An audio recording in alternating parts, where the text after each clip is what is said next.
supposer que nous extrayons du Nouveau Testament certaines injonctions et que, parce que ce sont des injonctions, nous les mettions en avant pour leur donner force de loi. Par exemple, les femmes dans l'Assemblée doivent avoir leur voile. C'est dans la parole de Dieu. Mais si l'on en fait un article de code à l'usage des réunions religieuses, je crains bien que la valeur spirituelle qu'on pourra en retirer ne soit bien minime. Peut-être même la chose soulèvera-t-elle dans le secret de telle ou telle conscience une sourde animosité. De fait, on peut tomber dans un légalisme chrétien qui est tout aussi réel et tout aussi mortel que l'était le légalisme juif. Quand l'apôtre parle de la tête qui doit être couverte ou découverte suivant qu'il s'agit de l'homme ou de la femme, quand il entretient ses correspondants de la place que la femme doit garder en s'abstenant d'usurper une autorité qui ne lui appartient pas, si vous prenez toutes ces choses comme de froides stipulations qui doivent être mises en pratique, vous n'aboutirez qu'à un système formaliste qui ne pourra que végéter et ne portera que des fruits étiolés. La dignité de l'onction en sera certainement absente. Ce sera toujours tu dois ou tu ne dois pas. En appliquant cette méthode, on ne peut que tomber dans la rigidité.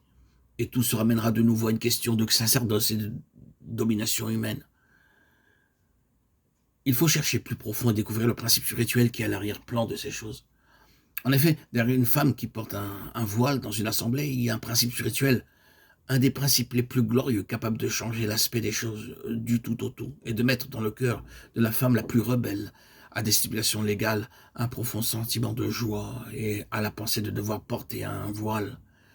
Quel est donc ce principe? Christ nous est présenté comme le chef de l'Église qui est son corps. De ce fait, tout lui est sujet. Et ce qu'il peut y avoir de bon ou de bien dans quoi que ce soit ou dans qui que ce soit n'est bon ou n'est bien qu'en raison de cette sujétion à Christ. Il ne saurait y avoir de profit pour personne à s'affranchir de cette sujétion. C'est la source de toute grâce. C'est le chemin de toute bénédiction. Oui, la souveraineté absolue du Seigneur Jésus sur nous tous, notre acceptation pleine et entière de cette souveraineté, voilà le chemin de la bénédiction. Il est le chef de l'homme. Christ est le chef de tout homme. L'homme est le chef de la femme. L'homme est le chef de la femme comme Christ est le chef de l'homme. Femmes, soyez soumises à vos maris. Maris, aimez vos femmes comme Christ a aimé l'Église et s'est livré lui-même pour elle. Quel est-il donc ce principe? En prenant garde de ne pas usurper une autorité qui appartient à l'homme, de ne pas assumer la fonction d'enseigner, c'est-à-dire en un mot, en veillant à ne pas renverser les rôles, en s'arrogeant sur l'homme une position de souveraineté, la femme contribue à la défense, à la sauvegarde d'un principe céleste.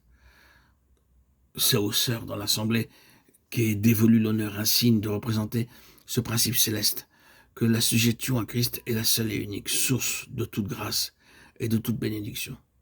Ce principe est illustré dans l'Assemblée par la place qu'il est donné à la femme de prendre.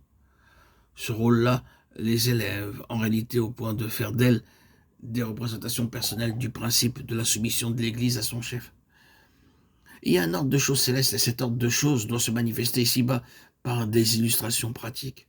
C'est pour cela que le Seigneur nous a donné ces différents moyens qui nous permettent d'exprimer au milieu de nous des réalités d'ordre divin.